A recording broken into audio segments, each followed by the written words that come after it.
This is my friend Charlie. Hi. Charlie Ritchie. And he's got, this is his 173rd sketchbook. That's right, 173. Made by his wife. Okay, let's turn. And show us the good stuff. And every friggin' book is this gorgeous.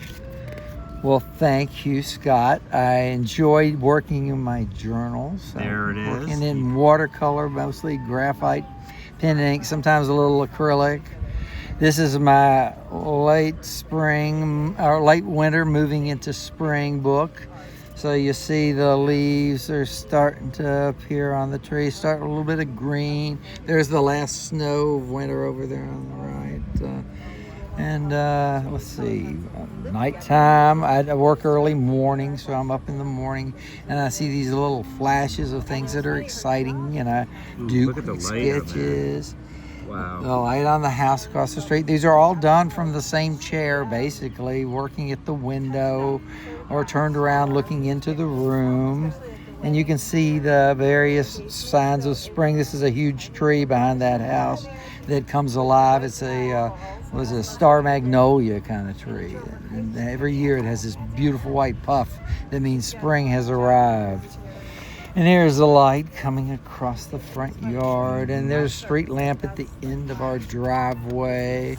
And this is a reflection piece. I'm doing a study of a drawing I've already got going. Had it going for many years, and I'm still trying to figure out exactly where it's going. So I'll stop and try and figure out where I want to go with it and sketch it out. And then this is the little nighttime coming on with little flares of light from the houses around. Various studies of light coming across the yards. There's an old clock. That was the clock in my grandfather's or grandparents' hardware store, and I got it a couple of years ago. It's become a focus of my drawings. You know, the clock and the moon. This was actually a meteor that came across right in that spot and went boom, exploded. Wow. So anyway. And then it's kind of interesting things happen here. I start drawing these other things, and then suddenly I'll realize without even knowing that I've echoed the same shape of what I was just doing. There's a lot of echoing of things. This shape and this shape echo each other, this shape. And so there's things that I don't even realize what I'm doing, and they just sort of find their way. Here, pen and ink. Sketches of things that are going on. Drawings I've already got going, sketching them out, thinking about the way I want to develop them further. Went to Cincinnati Art Museum and did some sketches of some of the things I saw. George Ennis, Edward Hopper, Claude Lorraine, George Bellows, Vincent van Gogh, and I came home and did the watercolor afterwards, looking at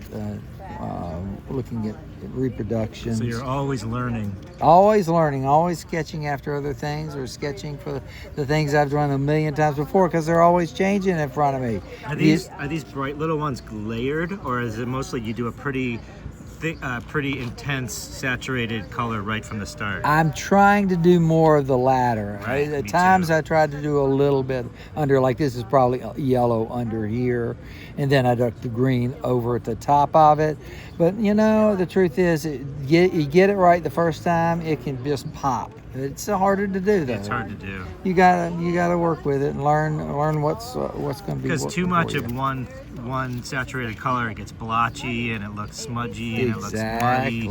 Reworking watercolor over and over on top of itself can really be not very luminous.